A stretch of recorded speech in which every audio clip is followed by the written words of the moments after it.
ஓசூர் அருகே உள்ள தளி பகுதியில் சுமார் 100க்கும் மேற்பட்ட நாவிதர் சமுதாயத்தைச் சேர்ந்தவர்கள் பரம்பரையாக முடிதிருத்தும் கடைகள் வைத்து தொழில் நடத்தி வருகின்றனர்.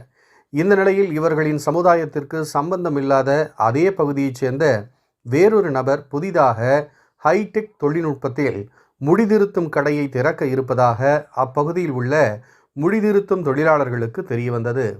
இதையடுத்து ஓசூர் நாவிதர் நலச்சங்கத்தினர் சார்பில் புதிதாக அமைக்கப்படவுள்ள முடிதிருத்தும் கடைக்கு அனுமதி வழங்கக்கூடாது எனவும் அந்த கடை திறப்பதை தடுத்து நிறுத்த வேண்டும் என்ற கோரிக்கையுடன் ஓசூர் சாராட்சியரிடம் மனு அளித்தனர்.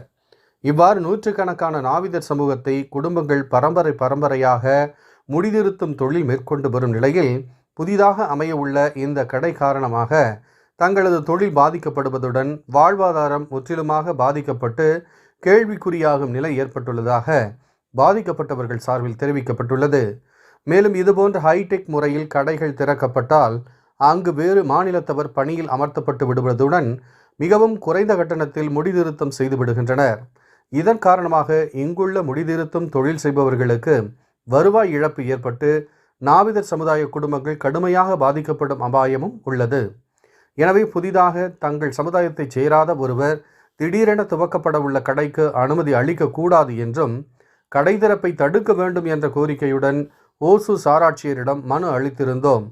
இந்த சூழலில் புதிதாக கடை திறக்கும் முயற்சியை கைவிடவில்லை என்றால் நாவிதர் நலச்சங்கம் சார்பில் போலீசாரிடம் முறையான அனுமதி பெற்று போராட்டத்தில் ஈடுபடுவோம் எனவும் அப்போது ஓசூர் நாவிதர் நலச்சங்க செயலாளர் கோவிந்தராஜ் செய்தியாளர்களிடம் தெரிவித்துள்ளார்.